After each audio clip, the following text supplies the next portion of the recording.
la cual se ve cómo está la población, la distribución de la población. En la parte inferior están los niños, ¿no? Y en la parte superior están las personas ancianas. Y antes, hace algún tiempo, en nuestro país, la población mayor era parte de los niños, ¿no es cierto? Y se formaba entonces casi como un triángulo. Y las personas que estaban en ese periodo de vejez estaban los menos. Pero ahora se está movilizando esa población, ¿no? El tipo de población. Y lo que estamos viendo es el aumento de los adultos y la disminución de los niños. Generalmente eso es típico de una evolución, ¿no? De un país subdesarrollado a un país desarrollado. En la parte inferior lo que están viendo ustedes es la expectativa de vida. Y en el año 2005 la expectativa de vida era más o menos de 69 años. Y ahora la expectativa de vida, estamos en el 2004. En el 2018 tenemos una expectativa de vida de 72 años. Y hemos ganado 10 años, ¿no?, de expectativa de vida. Y para el 2045 más o menos 76 años. O sea, mientras estamos cambiando de calidad de población y estamos más adultos en esta población, no solamente hay más cantidad, sino que vivimos más calidad de años también. Entonces, ¿qué va a generar?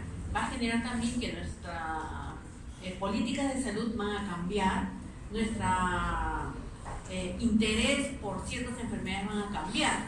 Entonces, hasta hace unos años, ¿qué era importante? Ver, por ejemplo, las enfermedades diarreicas agudas en los niños, enfermedades respiratorias en los niños, ¿no? ¿Por qué? Porque era la mayor cantidad de población. Pero ahora no, ahora lo que vamos a tener que ver de repente estas enfermedades que sufren las personas mayores, por ejemplo, diabetes, hipertensión, cáncer, ¿no? Y así va a poblar la población. Como cambia, tiene que cambiar también las políticas de salud. Entonces ustedes cuando sean ya comiencen a hacer la residencia, la especialidad, ya no van a buscar especialidades de niños, porque van a ser menos. Lo que van a tener que buscar es especialidades en mayores, ¿no? ¿Qué cambios ocurren fisiológicamente en un envejecimiento? Va a haber una alteración del ciclo circadiano. El paciente, por ejemplo, el geronte, va a tender más a dormir en la mañana y a no dormir en la noche. Va a tender a tener de repente la temperatura alterada. Si normalmente nosotros tenemos temperatura baja en la noche, él va a tener también baja en la mañana y en la noche. Va a tener una alteración de la secreción de cortisol, que es el que tiene que ver con nuestro estrés, ¿no?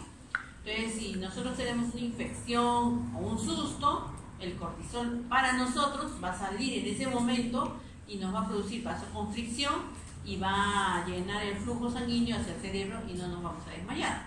Pero un paciente anciano no va a ocurrir eso, ¿no? Vamos a tener también disminución de los signos vitales porque hay una disminución de la sensibilidad de los vasoreceptores, de los quimiorreceptores, va a disminuir la frecuencia cardíaca también, ¿no? Y va a haber variabilidad en la presión arterial. Este es cómo es más o menos el ciclo del envejecimiento.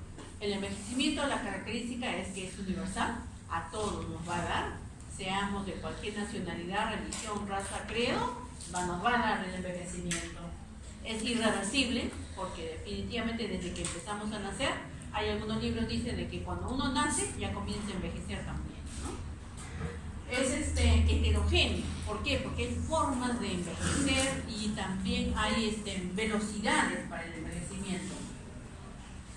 Se dice que más del 50% de la causa de la mayor velocidad del envejecimiento tiene que ver con el ambiente externo, ¿no? Entonces, por ejemplo, comorbilidades como la diabetes, la hipertensión, o por ejemplo, los hábitos nocivos como el alcohol, el tabaco, van a hacer de que tenga yo mayor velocidad de envejecimiento.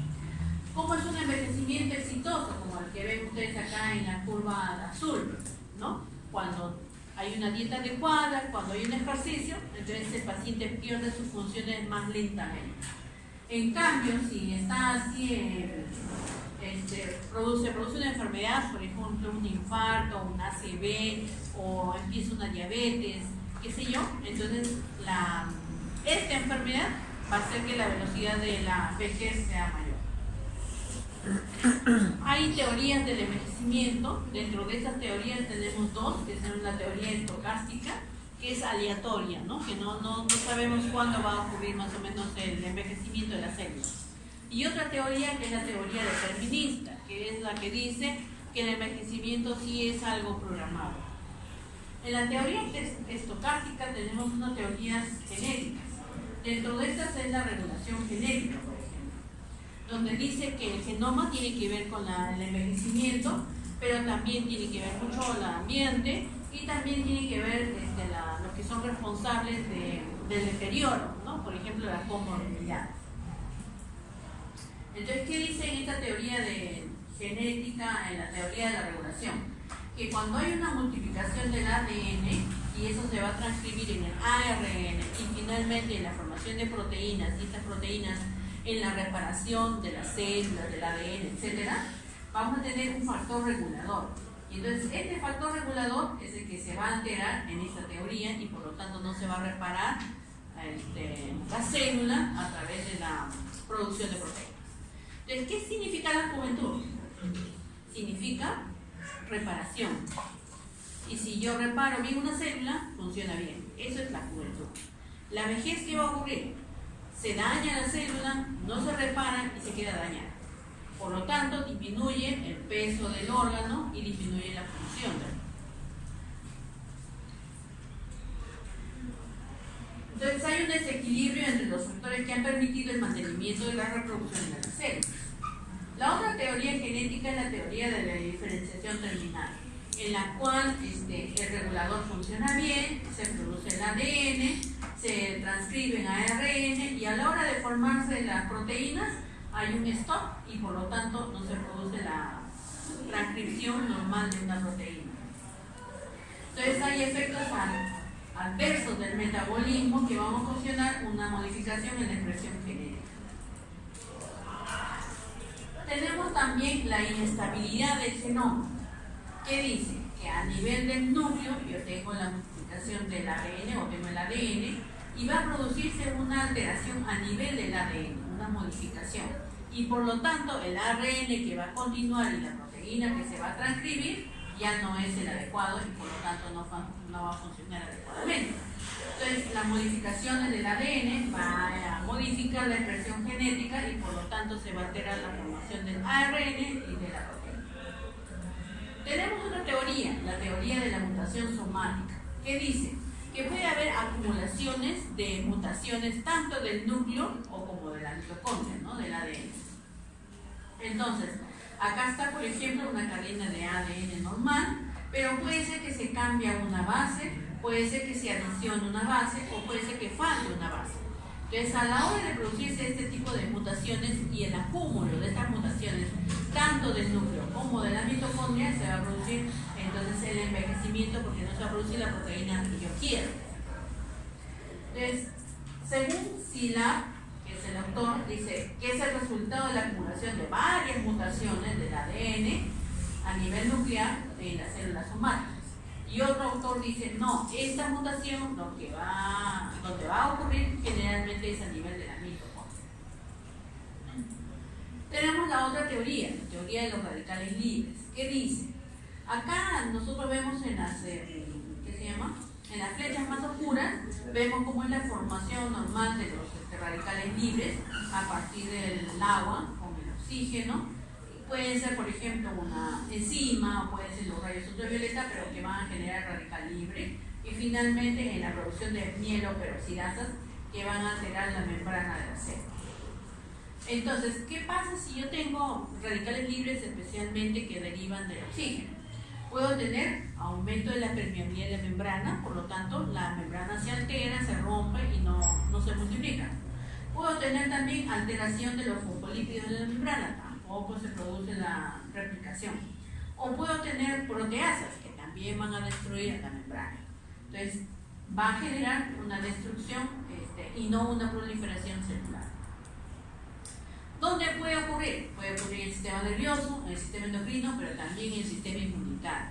Si ocurre esta oxidación, estas radicales libres a nivel del sistema inmunitario, voy a tener disminución de la inmunidad, tanto innata como de la adquirida, y por lo tanto voy a tener la presencia del factor nuclear kappa beta y las citoquinas proinflamatorias que van a producir un proceso inflamatorio sistémico, ¿no?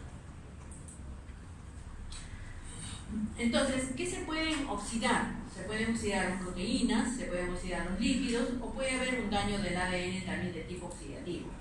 Si, por ejemplo, yo oxido los lípidos, ¿cuál es el resultado? Un edema celular, aumento de la permeabilidad de la membrana, inflamación, quimiotaxis. Lo mismo puede ocurrir con las proteínas.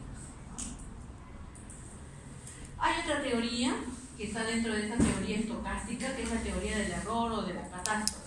Entonces, ¿qué cosa dice esta teoría?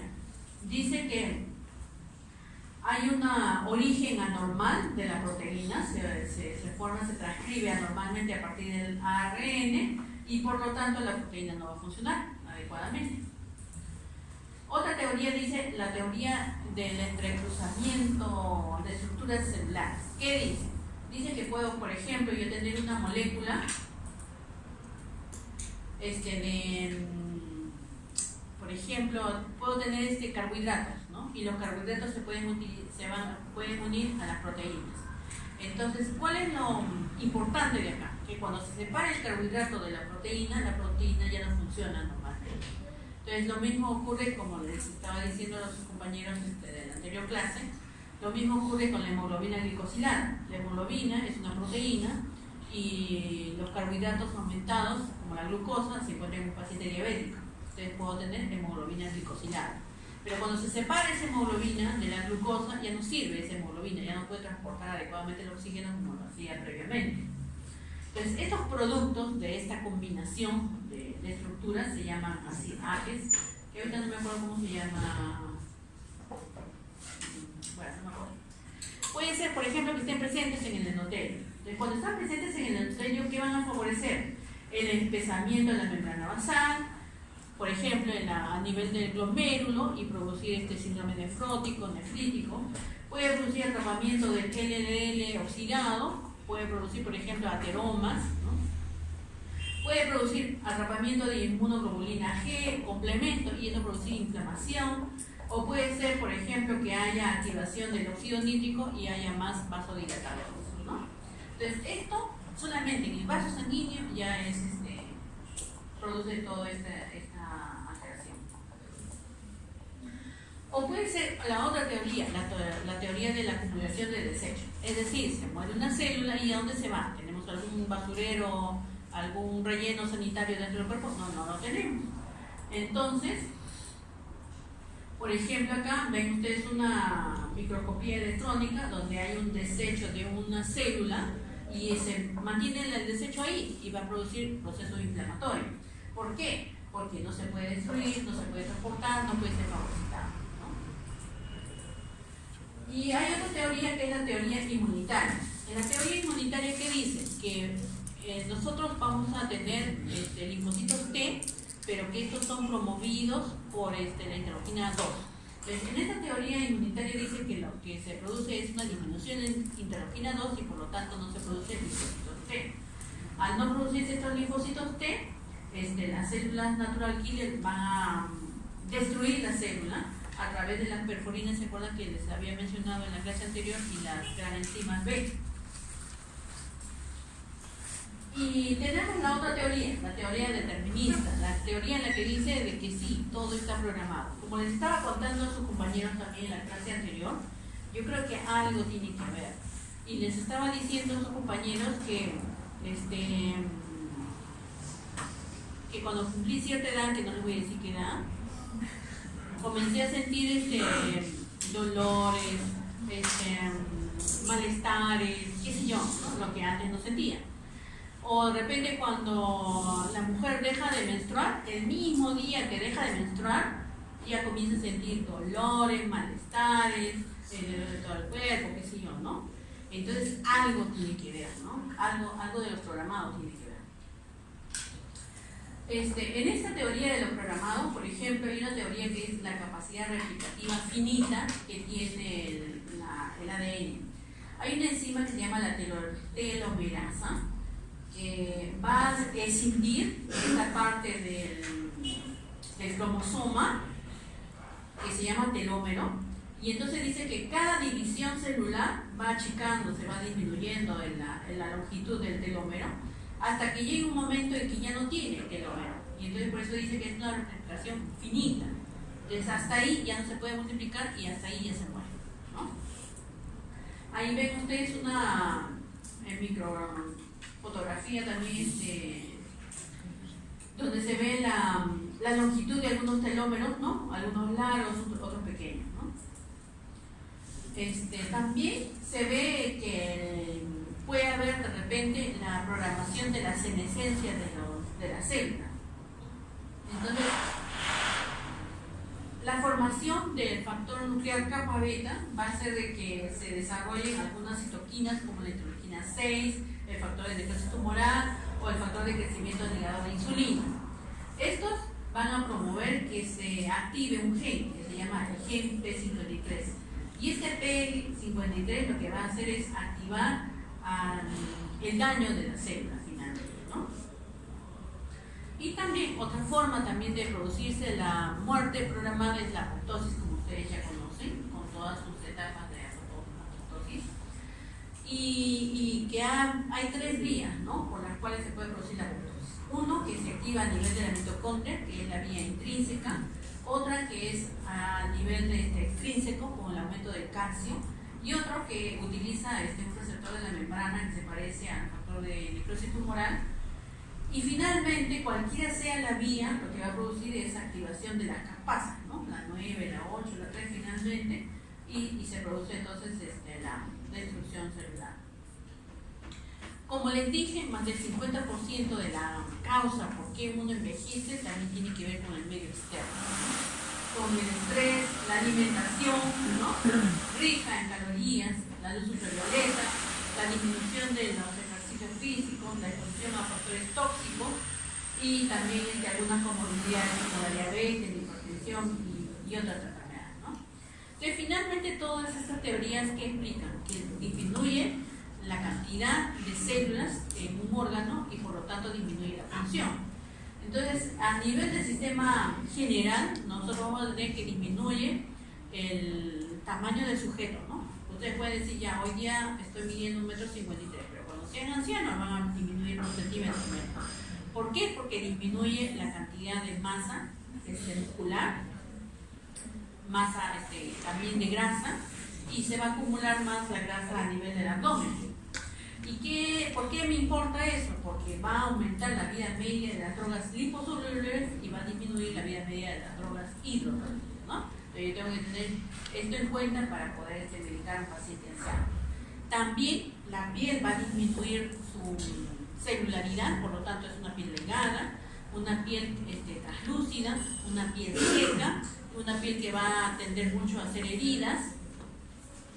Va a disminuirse la melanina y por lo tanto el paciente va a tener todo su tegumento cano, ¿no? Va a disminuir también las glándulas sudoríparas, entonces tienen menos humidificación a nivel también de la piel, ¿no? A nivel del osteomuscular, como les dije, hay disminución de la masa muscular, pero también de la densidad ósea, y especialmente las mujeres cuando están en el climaterio, ¿no? Entonces es muy, muy, muy característico esto de tener la densidad ósea disminuida. A nivel de los ojos también hay pérdida de celularidad. Entonces, ¿qué me va a ocasionar? Que yo tenga dificultad en algunos reflejos. Por ejemplo, que no tenga reflejo de acomodación. Que le diga, mira de lejos eso que está ocurriendo. Ya, bacán, lo mira. Y le dice, ahora mira mi dedo, por ejemplo. Ya no lo puede hacer, ¿no? Entonces, ese reflejo de que pupilar, en el cual yo puedo mirar de lejos y después puedo mirar de cerca, lo pierdo. Pierde también la agudeza visual, ¿no? Si antes de repente tenía 20/20, ahora ya no lo tiene y por lo tanto necesito utilizar anteojos. Está durmiendo ahí, se está También tiene la disminución de poder, por ejemplo, aceptar los reflejos luminosos. Entonces, si está, por ejemplo, manejando y viene un coche o un carro con unas luces y no las baja, entonces también enceguece al paciente de este lado. Va a perder la sensibilidad del color también. A nivel del oído, va a disminuir también la celularidad y por lo tanto disminución de la agudeza auditiva. Va a haber degeneración de los huesillos, obstrucción de la trompa de Eustaquio, pero finalmente la disminución de la agudeza auditiva. Les estaba contando también a sus compañeros de que los internos de la universidad hacen a veces tesis, y esas tesis están basadas en adultos mayores también. Y se ha demostrado, por ejemplo, que solo la disminución de la agudeza auditiva puede producir depresión en los pacientes ancianos, ¿no? ¿Por qué? Porque si de repente nosotros sentimos de que el paciente anciano no nos escucha, entonces ¿para qué le hablamos, no? Eso ya causa una depresión. Entonces no solamente es una alteración de tipo fisiológico, sino también psicológico. A nivel del aparato respiratorio también hay rigidez de la caja torácica, entonces el paciente no puede inspirar profundamente, no puede expirar tampoco profundamente. Hay una disminución de los cilios, de la motilidad del cilio, entonces el paciente va a tener más propensión a tener infecciones respiratorias. Hay disminución del reflejo de la tos, entonces cualquier cosa que se pase se va a quedar ahí y va a producir una neumonía aspirativa. A nivel cardiovascular, las arterias se van a endurecer porque hay acumulación de ateromas, como les dije anteriormente, a nivel del vaso sanguíneo. Hay disminución de la sensibilidad del barroreceptor, entonces el paciente se sienta, se para, y al haber disminución de estos barroreceptores, no hay una vasoconstricción adecuada, el flujo sanguíneo no va al cerebro y el paciente tiene una lipotimia. Hay disminución del gasto cardíaco, disminución de la frecuencia cardíaca también, ¿no? A nivel genitourinario hay atrofia de las mucosas. Entonces, cuando la mujer, por ejemplo, de edad mayor va a tener relaciones sexuales, tiene dolor por este tipo de atrofia, disminución de la humedad, ¿no?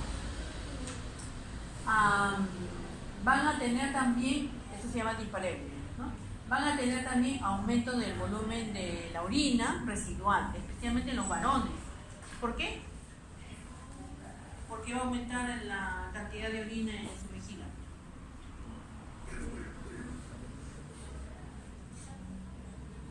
Porque tiene crecimiento de la próstata.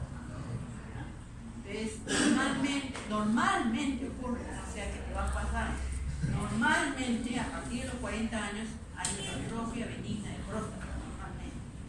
Y esta hipertrofia benigna de próstata puede desencadenarse en una cáncer de próstata.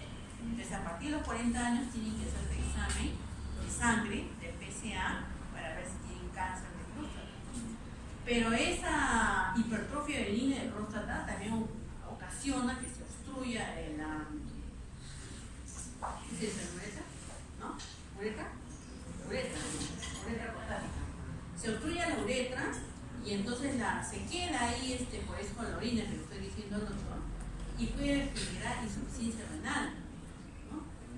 Entonces, normalmente va a ocurrir. Así que, desde los 40, ¿qué tienen que hacerse entonces desde los 40?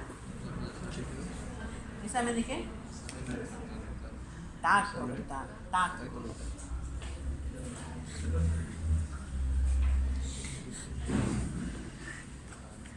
Ahí van a estar sus compañeras para auxiliarnos.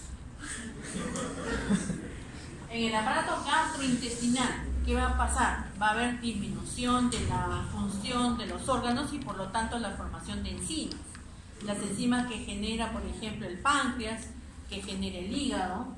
Va a haber disminución de las papilas gustativas. El paciente no va a tener anorexia, significa disminución del apetito. ¿Por qué? Porque no tiene dientes para comer adecuadamente. No tiene papilas gustativas para saber el sabor. No tiene motilidad intestinal, va a estar estreñido todo el tiempo, ¿no? Entonces hay muchos factores que van a hacer que ese paciente tenga disminución del apetito.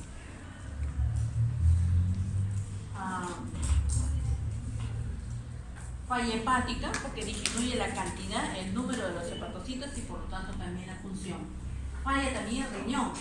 Ahí ven ustedes dos imágenes, un riñón normal y un riñón de un paciente que está con envejecimiento, solamente envejecido. Ninguna enfermedad renal, solamente envejecido. Y disminuye el tamaño. Normalmente el tamaño alcanza un peso de 400 gramos, el riñón normal, pero cuando va envejeciendo hasta los 70 años, por ejemplo, disminuye casi a la mitad del tamaño del riñón. Normalmente también disminuye la masa renal el 10% cada 10 años, ¿no? Y esto es a causa del adelgazamiento principalmente a nivel cortical, ¿no? Y como les dije, disminuye el número de las nefronas. No solamente las nefronas, el glomérulo también se altera. Va a producirse un engrosamiento de la membrana basal. ¿Qué hace la membrana basal? Principalmente tiene que ver con la filtración, ¿no? Y también va a haber una alteración a nivel de los podocitos y se va a perder proteínas. ¿Qué proteínas? Albúmina. ¿Qué otra proteína se va a perder? Por ejemplo, las proteínas de la coagulación. Entonces va a tender mucho al sangrado. ¿Qué otra proteína se puede perder? Las inmunoglobulinas. Y puede producir la infección, ¿no? Eso es a nivel del glomérulo. Y hipertrofia arteriolar. No debe haber hipertrofia arteriolar, porque si hay, entonces se produce mayor filtración. Un riñón debe filtrar, pero no debe hiperfiltrar. Si hiperfiltra, entonces se daña el misma glomérulo y produce insuficiencia renal. A nivel tubular también hay fibrosis, formación de divertículos. Estos divertículos van a almacenar gérmenes y va a producir infecciones recurrentes. Acá ven ustedes de repente un resumen de lo que va a producirse a nivel renal.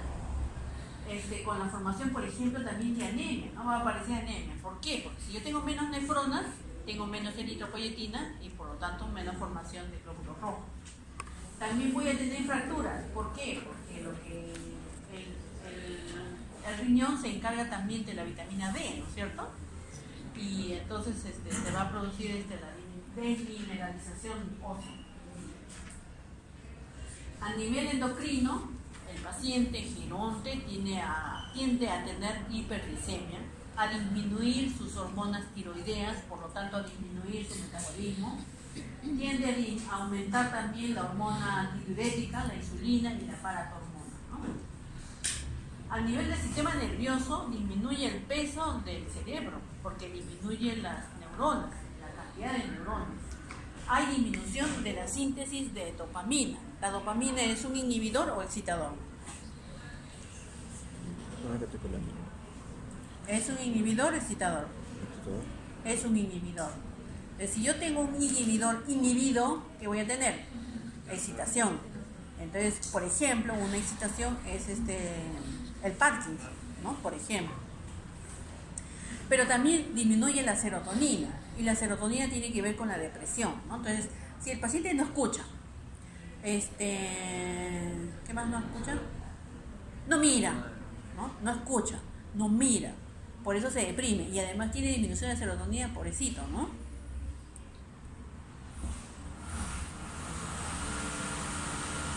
En relación a los glóbulos rojos, se ha visto de que no hay disminución del número de glóbulos rojos, pero sí de la función del glóbulo rojo de transportar el oxígeno.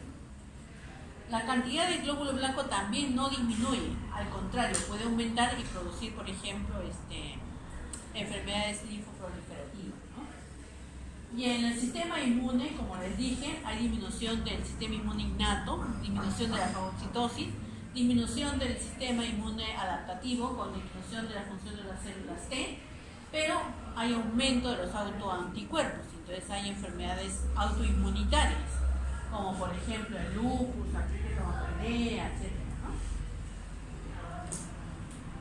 ¿no? Entonces, en conclusión, el prolongar la vida no es el arte realmente de no acortarla, ¿no? ¿Qué significa? Una dieta adecuada, ejercicio, disminuir o controlar la comorbilidad y no estar expuestos a sustancias nocivas, ¿no? Muy bien. ¿Alguna pregunta? Estoy dejando la presentación para